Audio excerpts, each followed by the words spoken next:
Le 11 novembre 1918, l'armistice intervient.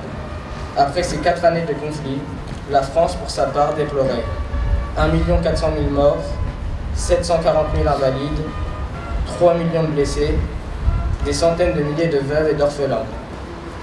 En ce jour de commémoration, rendons hommage à tous ces soldats de métropole, d'outre-mer et des pays alliés qui ont fait preuve d'un courage exemplaire, méritant une indéfectible reconnaissance. Ils se sont tous battus pour un idéal de paix et de liberté.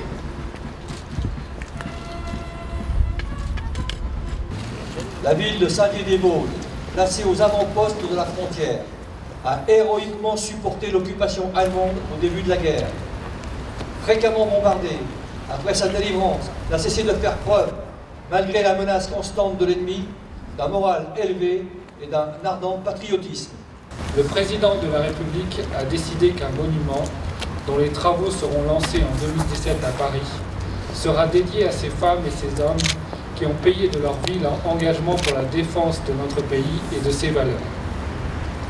Ce futur haut lieu de la mémoire nationale entend témoigner à la jeune génération combattante la reconnaissance éternelle de la nation et rappeler aux Françaises et aux Français que la liberté dont ils jouissent est aussi due à l'engagement de ces femmes et de ces hommes qui, jusqu'au sacrifice de leur vie, sont prêts à la défendre.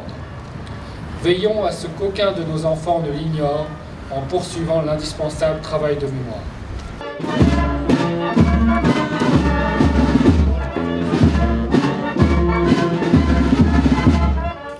Je crois que quand nous essayons de comprendre ce qui a permis à notre nation, la France, d'emporter la victoire de 1918 et auparavant de tenir pendant 4 longues années face à l'offensive allemande, dans ce qui était bien plus qu'une lutte entre deux nations, mais qui était déjà une lutte entre deux modèles politiques. Un État autoritaire, d'une part, l'Allemagne de l'époque, l'Allemagne du Deuxième Reich, et la France, seule république, avec la Suisse, du continent européen à cette époque.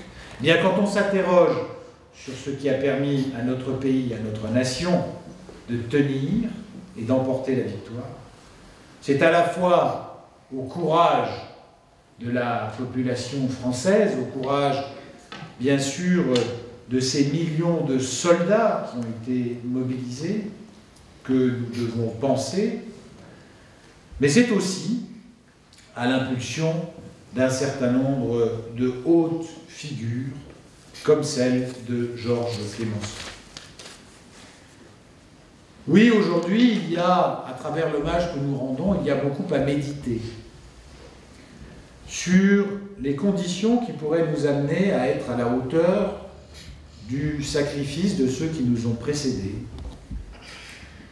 sur la manière dont nous pourrions, nous, confrontés à des épreuves qui seront nécessairement dans leurs manifestations différentes, sur ce qui nous permettrait d'emporter d'autres victoires face à d'autres ennemis. Voilà, chers amis, ne cherchons pas nécessairement d'hommes providentiels dans le monde qui est le nôtre.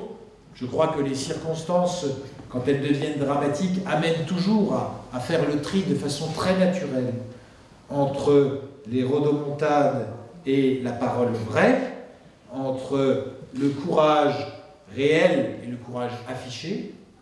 Ne cherchons pas nécessairement d'hommes providentiels, mais cultivons nos ressources morales, cultivons notre goût de l'autre, cultivons notre solidarité, notre fraternité, car c'est ce socle-là qui, dans les difficultés que nous pourrons connaître, nous permettra d'emporter d'autres victoires.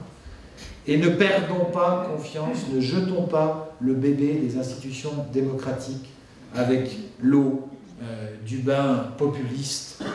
Je crois que là aussi, ce serait commettre une erreur fondamentale et qui nous mettrait en de très mauvaises positions pour remporter des victoires qui nous rendraient dignes de ceux qui nous ont permis de l'avoir en 1918.